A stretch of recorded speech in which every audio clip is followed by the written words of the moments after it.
ആശാനെ നീ പോടെ ആശാനെ പോടാ. കുരിശി വീട്ടിൽ കംപ്ലീറ്റ്ലി ഫ്രീ ആണ്.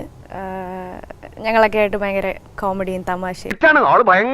വളരെ അടുത്ത് നടന്ന ഒരു ഇഷ്യൂ ആണ് ഓർമ്മ വരുന്നത്. അതങ്ങ് വിട്ടു. സാധാരണ മലയാളികൾക്കുള്ളൊരു പ്രശ്നമാണ്. എന്ത് വന്നു കഴിഞ്ഞാലും ഫേസ്ബുക്കിൽ അങ്ങ് എഴുതുക.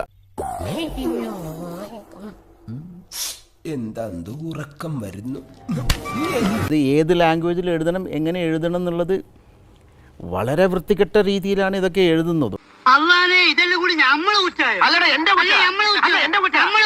ഒരു പയ്യനുണ്ടല്ലോ, ഈ സെൽഫി എടുക്കാമെന്ന് അവൻ്റെ അടുത്ത് വാൺ ചെയ്തിട്ടുണ്ട്. ഞാൻ എൻ്റെ സെൽഫി ഞാൻ നിൽക്കണോ? സെൽഫി എന്ന് പറഞ്ഞാൽ സെൽഫി സ്വന്തമായിട്ട് എടുക്കാനുള്ള, ഇത് മറ്റേ വെച്ച് എടുക്കാനുള്ള അല്ല സെൽഫി എന്ന് പറഞ്ഞാൽ അർത്ഥം തന്നെ അതാണ്.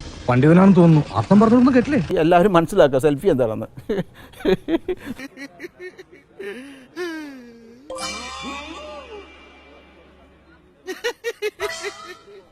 ദാസേട്ടനെ അങ്ങോട്ട് ഇറങ്ങിപ്പോവാണ്. ഇറങ്ങിപ്പോകുന്ന സമയത്ത് ഇങ്ങനെ ഒരു കൈ വരുമ്പോൾ ആരായി കഴിഞ്ഞാൽ തട്ടി മാറ്റും. ഞാനറിയാതെ എൻ്റെ ഒരു ഫോട്ടോ എടുത്തു കഴിഞ്ഞാൽ എനിക്കിഷ്ടപ്പെടും.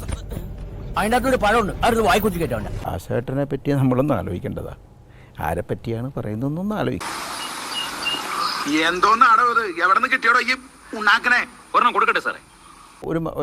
ഒരു അച്ഛൻ ചെയ്തു, നമ്മൾക്ക് അത്രയേ ഉള്ളൂ. അച്ഛൻ എൻ്റെ ഡിലീറ്റ് ചെയ്തു എന്ന് വിചാരിച്ചാൽ പോരെ. അതെന്തുകൊണ്ട് അങ്ങനെ ഒരു മനസ്സ് എന്തുകൊണ്ട് നമ്മളെ മലയാളികൾക്ക് ഉണ്ടാവുന്നു?